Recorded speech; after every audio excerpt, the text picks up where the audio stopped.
Water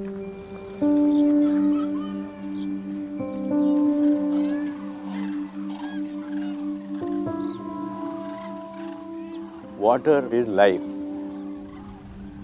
Water is essential for environmental balance. If the globe has to survive, then it has to have this commodity. India is very rapidly running out of fresh water. In the next 10 years, it's projected that the consumption rate of water will exceed the rate at which it's replenished by rainfall. And even the water that is available in the ground is most often compromised. As we looked throughout India, the most common contaminant of water is salt. They have salty groundwater, and they don't have power to get the salt out of the water. And that's what led us to creating off-grid, solar-powered desalination systems.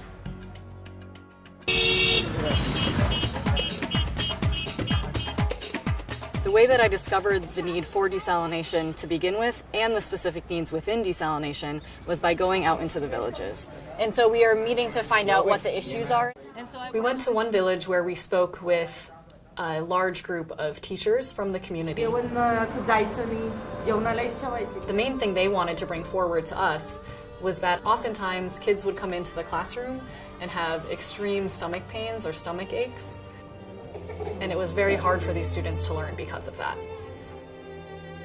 You could tell on their faces how much this is something they worry about and how much this is something they deal with on a daily basis. The water supply is contaminated, and my daughter was always in pain. I had to repeatedly take her to the doctors in Jalgaon. It's so important that we go into the village and we sit face to face with the farmer or the mother who would use this technology. Because without their insight, we won't know what technical decisions we have to make to create the technology that would benefit them.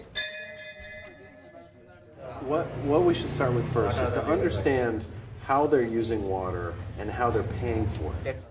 Just yesterday, as we were sitting in a temple, I thought it was a telling moment that without any prompting, they brought up the costs associated with getting kidney stones because they're drinking brackish water. The needs in India was very well aligned with electrodialysis and everything I was learning about that technology back at MIT.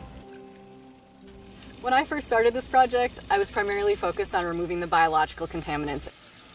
While my system still does that because that's incredibly important, I'm also removing salts within the water. Electrodialysis is particularly well suited for rural communities in India for a number of reasons. The first is that it requires substantially less energy. The second is that we're not wasting nearly as much water.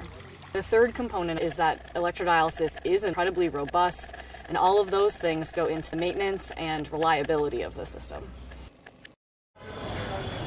Now we're working with Tata Projects, which is a big infrastructure company that already has a business making village-scale desalination systems. And what we've learned from them is that the big barrier to really providing clean water throughout India is going off-grid. And right now they're limited with reverse osmosis because of the cost of off-grid energy. But with solar-powered electrodialysis, we can do it. And with a partner like Tata Projects, we can manufacture and scale this technology throughout India.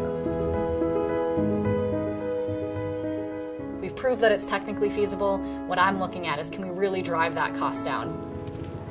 As people all across India, and especially in rural areas, become more and more aware of the water quality issues affecting their community, they're becoming more willing to pay for clean and safe drinking water.